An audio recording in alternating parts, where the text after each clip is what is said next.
Hey everybody, it's Doom here from Dungeons and Doom Biscuit, and this is a hero click named Anthro, who has just a really good look that's going to fit into my Frontier campaign, my Wild West campaign. So I was going to paint him up,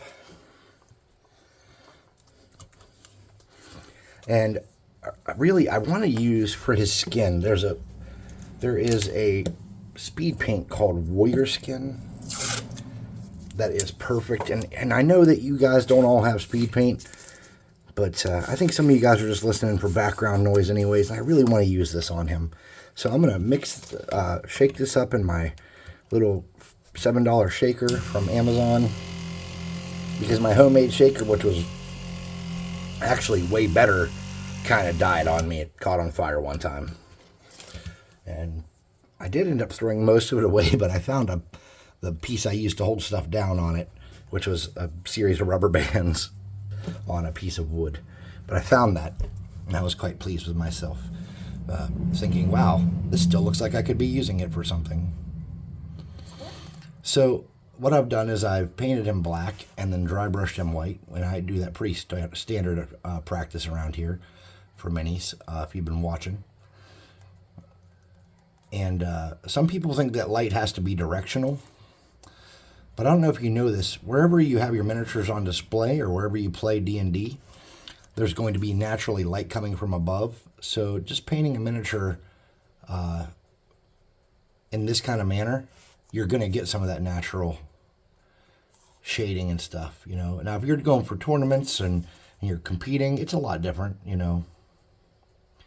But if you're just doing this for D&D, man, hey, you know what? An easy paint job is a good paint job.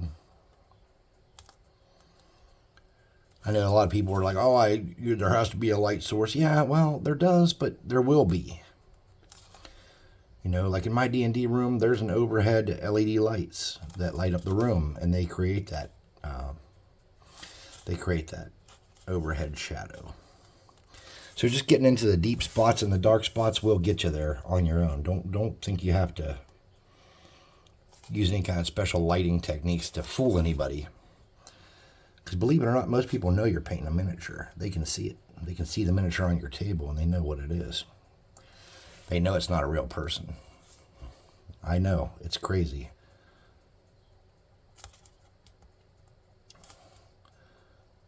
Saw a video by Professor Dungeon Master. And in that video, he was talking about OG D&D, like, when I say OG, I don't mean true OG, but he was talking about Stranger Things era D&D versus now. And he brought up some really valid points. And I didn't agree with everything he said because, you know, I'm my own person with my own thoughts, but I agreed with a lot of it. And the game, and that's kind of why I made Tomorrow Comes Doom. The game doesn't feel dangerous. D&D doesn't feel dangerous. You have a million chances to survive. There should be some plot armor, but you shouldn't feel like you're going to come out of every fight alive.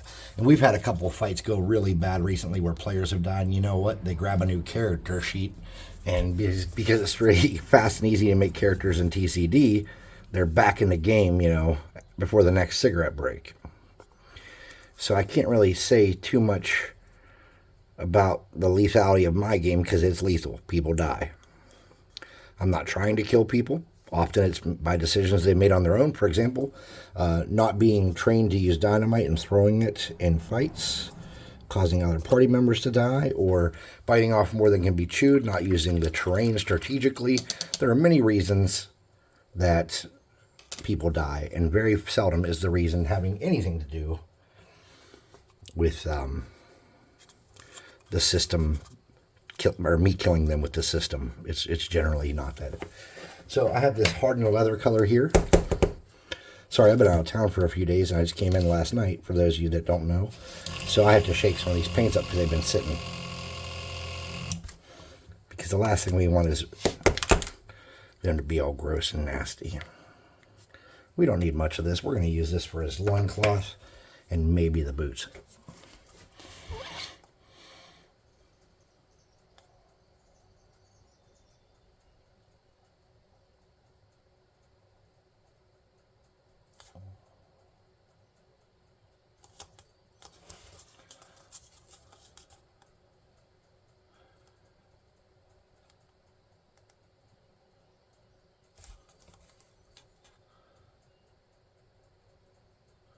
You gotta be careful touching them where the speed paints meet up because they will bleed. I'm being super careful because I don't want to deal with that.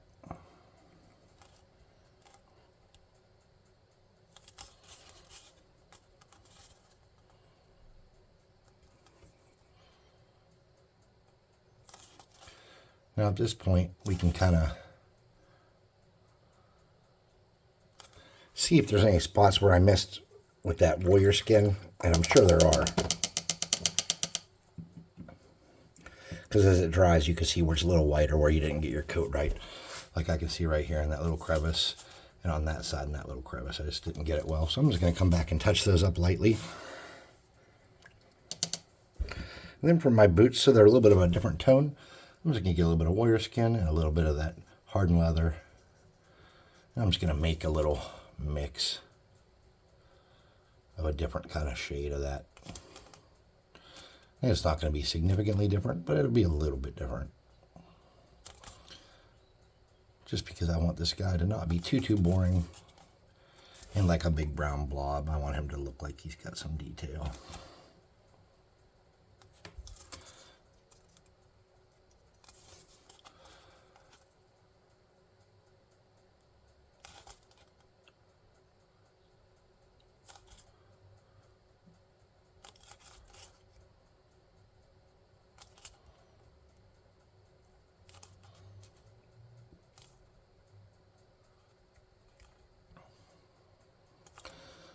I want to bring a little bit of talk here.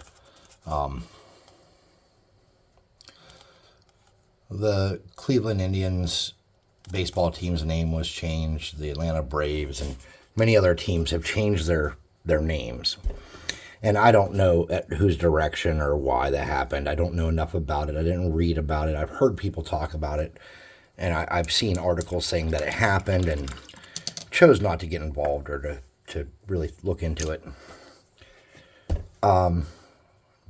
You want to say, you know, any term regarding a group of people just because of the general climate of things. And even, honestly, it has nothing to do with the climate of things. It has to do with the fact that these are human beings and we should try to treat them with respect. If you know any people that are indigenous or claim to be Native American or are not claim to be but are, I would recommend that you ask them directly how they feel. Don't, you know, obviously, you know, like I was in an army with a dude who was pretty significantly Native American. He was Cherokee, and he actually thought it was okay to use derogatory terms and thought it was funny. I'm not saying that's right, but he thought it was funny. But in the army, we had a culture where everybody was different and everybody was from somewhere different. And, you know, it was a different, you got to read the room, you know, be respectful to people and read the room too. The conversation you might have with a friend behind closed doors about either of your ethnicities or a friend's ethnicity is probably going to be a very different conversation than what you would have in a public forum or in a place where somebody else is listening. For example, a friend of mine, he called me burnt marshmallow and I called him white bread. And to us, that was just hysterical. But to the outside, the wrong person hearing that, it would often create some kind of dirty look situation. Very, very easy transition here to make a really good looking mini really quick. Let's get a gray and do the wooden part of the Tomahawk. Or we can call it a stone axe, whatever. I don't know. But yeah, I think that, you know, people have become overly sensitive is one big thing. Like, I'm of German descent, and it's pretty evident by my nose and some of my other features, my eye color. My hair used to be super blonde. So, I mean, there was obviously, you know, it's easy to say, oh, that dude's a kraut, you know. And I don't take offense to being called a kraut. I know I look like a very traditional, stereotypical German. I'm okay with that. I'm not going to get offended. I really don't care.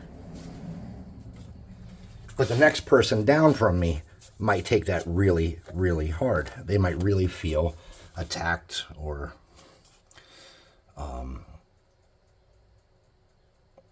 like it was inappropriate. So all I'm saying is to try to be respectful to people, and don't be afraid to ask people, hey, how do you feel about this? Because that's not a problem. It shouldn't be a problem to ask people, hey, do you want to be called indigenous? Do you want to be called native? Or do you want me to just call you an American? Because the real truth is we're all just Americans. And these other titles and these other labels probably aren't helping our cause as we're going forward trying to unite people and not separate people. But again, I am not a genius, nor am I a sociologist or anything like that. I'm just a guy in my basement.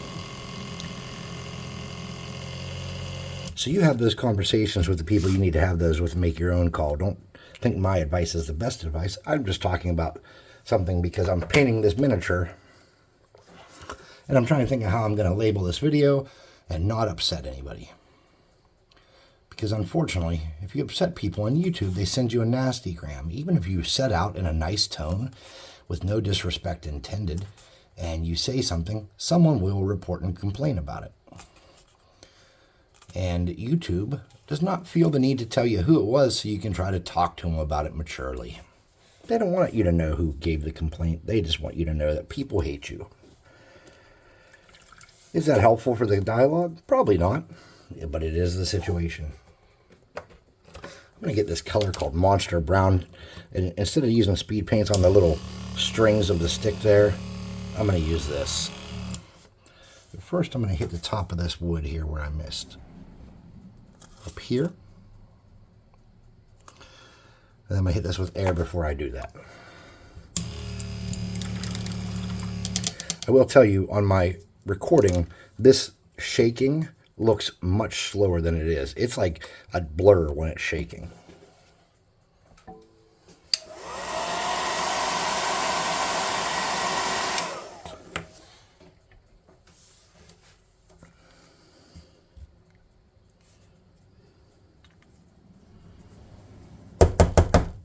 Hope you like that shook up well.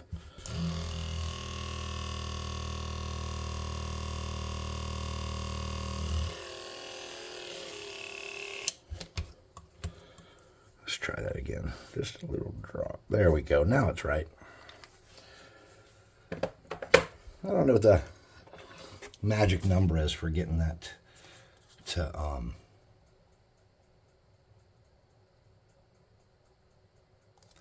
mix things up just right. I haven't figured out how long. My old one, it didn't shake all over the table because it was on a heavy base. It was like on a rotary base from the device I had dissected to build it.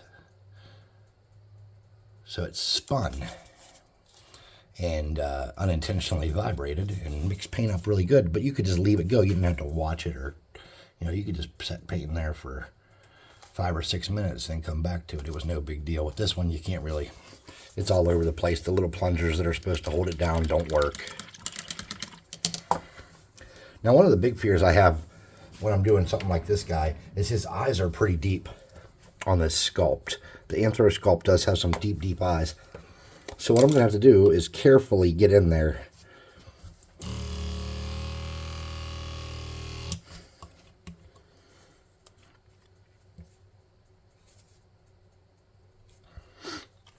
and hit those. Also, with how deep they are, I don't feel like I'm going to be able to do irises. I'm just going to be able to do a very small dotty line to cover.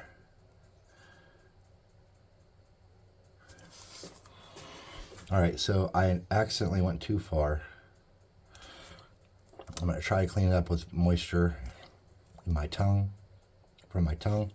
There we go. And that's going to look okay. And we do need some eyebrows. And to accomplish that, we're going to use this really small brush. But first, let me find which one of these was black. There's a spot of hair I missed right in there. I just want to grab that. Okay. All right, for the eyebrows, I'm not going to use speed paint. And you really don't need to include eyebrows if we're going to be honest.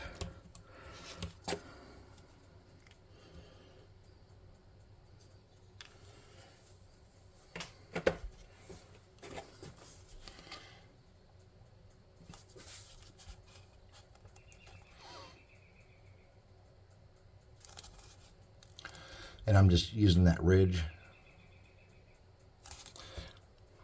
dragging my brush on that ridge. And now I'm looking to see if there's anything in his hair that might be like a little bead or decoration, so I can use that to add some color, but there's not. So using my same little knife, and I'm going to mix that monster, or same little brush, I'm going to mix that monster brown and that mummy robes. And I'm just going to make a little thin coat to put over the handle of this blade here.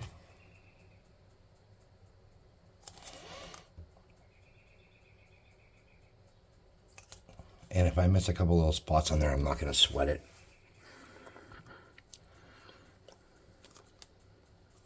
All right, the base should be pretty easy. We get my dollar store deep brown. And I'm going to have to use my small size 1 brush for this because I don't want to go over any of the work I've done and ruin it. And all I'm going to do is follow around, painting the raised surface of baking soda and super glue that looks like dirt. And I'm going to do my generic kind of painted desert thing. I'm just being real careful and taking my time. The goal is that it within 20 to 30 minutes I can have something usable for my table. And if I was using regular paints, it's usually 25 to maybe 40 minutes, I guess.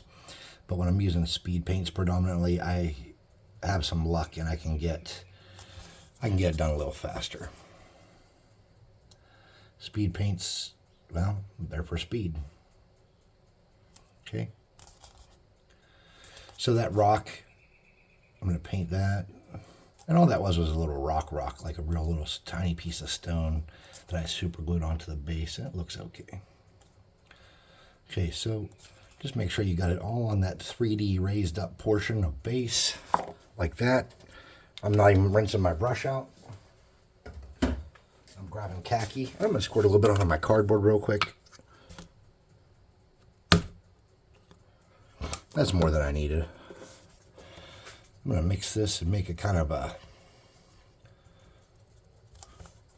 a pinker color in some of these spots here. And to do that, I'm just kind of brushing it around on the base, making it a little bit pinker. That deep brown mixes with this khaki and makes this like weird pink tone. I'm going to get some more of that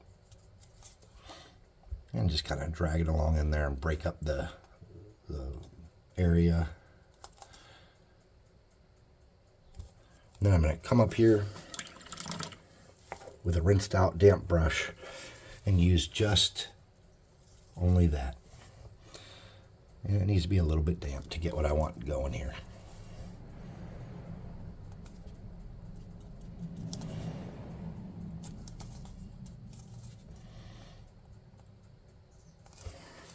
And that creates my generic painted desert look. I'm going to come around with my black that I used to do his eyebrows. I left a little extra on there. And I'm going to come around the outside of this and trim this up and create that barrier where the fantasy world of miniatures ends and the real world of the table begins. And I like to do this on miniatures, but I don't always have the opportunity to, or I always don't set myself up to do this. But I really like this little border, this little black line that doesn't fit in with everything and just shows that that's where the fantasy stopped. That's where the story ended and the toy began. And that's a personal thing. I really like it. So, we don't really need a wash or anything, I don't think. I think we got them kind of where we want them. I want to come back with that little bit of damp warrior skin, though.